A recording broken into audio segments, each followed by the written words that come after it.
바울은 당시 모든 법률적인 관점이나 베스도의 판단에 비춰볼 때 무지였지만 로마에 상수했기 때문에 로마법에 따라 로마로 가지 않으면 안 되었다고 합니다.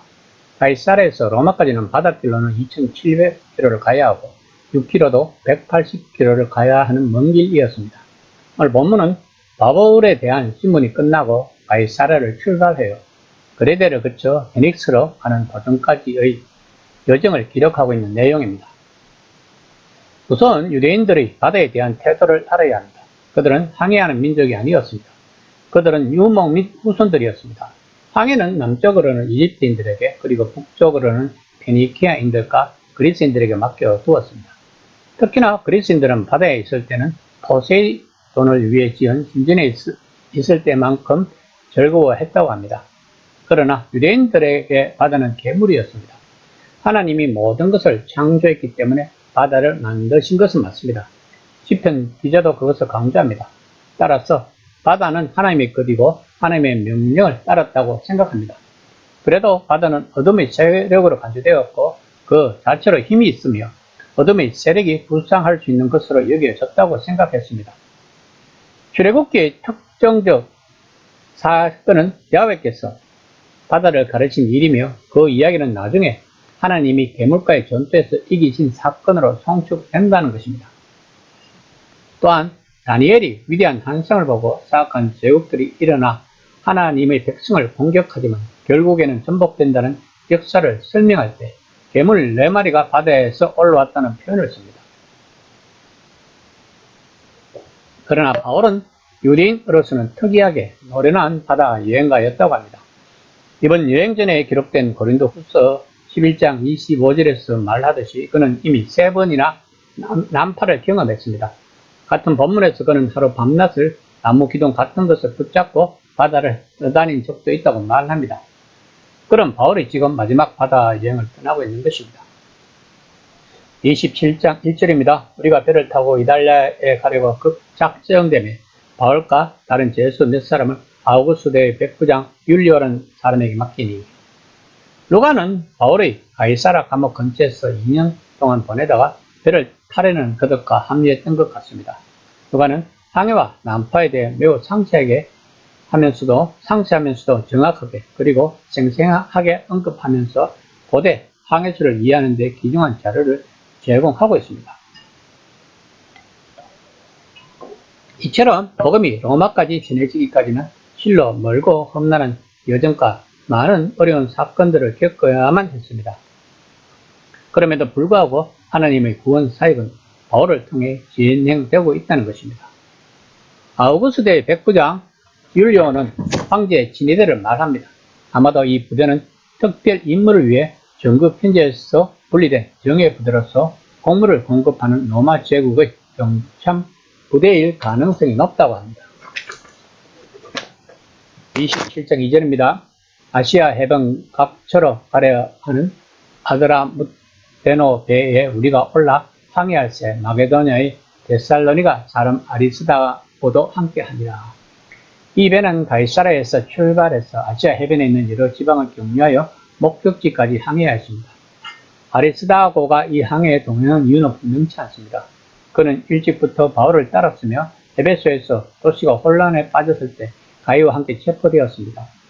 그는 로마에서 바울과 같이 제수가 되었는데 바울의 전도 여행에 있어서 충실한 동력자였다고 합니다. 그는 바울의 신변을 보호하기 위해 자원하여 승선했을 것이며 루가는 주치의로서 동행이 허락되었을 것입니다. 27장 6절입니다. 거기서 백부장이 이달리아로 가려 하는 알렉산드리아 배를 만나 우리를 오르게 하니 당시 로마의 곡물은 대부분 곡창지대인 애굽에서 가져왔으므로 큰 전기 무역선이 많았다고 합니다. 바울 일행은 계속 배를 타고 소아시아를 거쳐 마게도냐까지 가서 육로로 헬라를 통과해 배를 타면 안전하게 로마로 갈 수 있었다고 합니다. 그러나 율리오는 무라에서 배를 갈아타고 직접 로마로 가는 항로를 택하려고 하였습니다. 그러나 그 항해는 강한 북서풍을 만나 고전을 면치 못하였습니다. 27장 9에서 10절입니다. 여러 날이 걸려 금식하는 절기가 이미 지났으므로 항의하기가 위태한지라. 바울이 그들을 권하여 말하되 여러분이여 내가 보니 이번 항해가 화물과 배만 아니라 우리 생명에도 타격과 많은 손해를 끼치리라 하되, 역풍 때문에 이미 예정한 기간보다 많이 지연되었고 이항에서 바람을 피하는 동안 검시가는 기간도 지나가 버렸습니다. 검시가는 절기는 대속제일을 말하며 보통 안전한 항해 기간은 6월절과 오순절부터 시작해서 검식 이후 닷새가 되는 장막절까지라고 합니다. 로마인들은 9월 15일 이후의 항해는 대척도로로 10일 이후 3월 5일까지의 항해는 자살 행위로 생각했다고 합니다. 즉 이제 그들의 항해는 이미 위태로운 시기에 접어들었다는 것입니다. 그러나 백부장은 바울의 말보다 선장과 선주의 말을 더 믿었습니다. 27장 12절입니다. 그 항구가 겨울을 지내기 불편하므로 거기서 떠나 아무쪼록 베닉스에 가서 겨울을 지내자 하는 자가 더 많으니 베닉스는 그레데 항구라 한쪽은 서남을 한쪽은 서북을 향하였더라. 그들이 떠나자고 한 것은 미양은 작은 시골이어서 숙소를 구하기도 힘들고 바람을 맞기에는 많이 너무 적어서 춥기 때문이라는 것입니다. 그래서 보다 더 번화하고 따뜻한 베닉스로 가서 겨울을 지내기로 한 것입니다. 베닉스는 미양에서 서쪽하고 65km 지점에 있으며 지형적 조건으로 인하여 북서풍을 막아 뷰가 따뜻하며 모든 시설이 잘 갖추어져 있었다고 합니다. 그러나 그 항해는 고난의 길이 시작되는 항해였습니다. 지금까지 바울의 전도사역은 사마리아와 키프로스와 에베소의 마술사들이 바울의 복음사역을 힘들게 했는데 이제는 바다라는 유대교에 있어서 어둠의 세력으로 표현하는 그 권세가 세상의 권세의 왕이 사는 로마에 가는 바울을 위협하고 있습니다. 바울은 이런 위협을 뚫어야만 로마에 들어갈 수 있을 것입니다.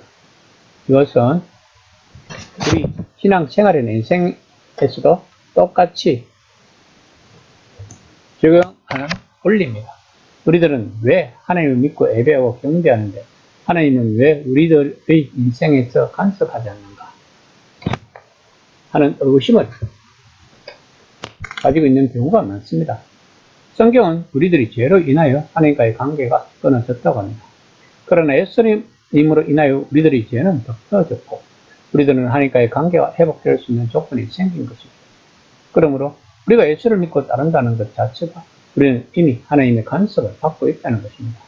이것을 믿는 것이 믿음인 것입니다. 바울 또한 하나님이 자신의 삶의 긴 여정에서 간섭하신다는 것을 믿고 알기에 이처럼 담대히 복음을 전하고 있는 것입니다.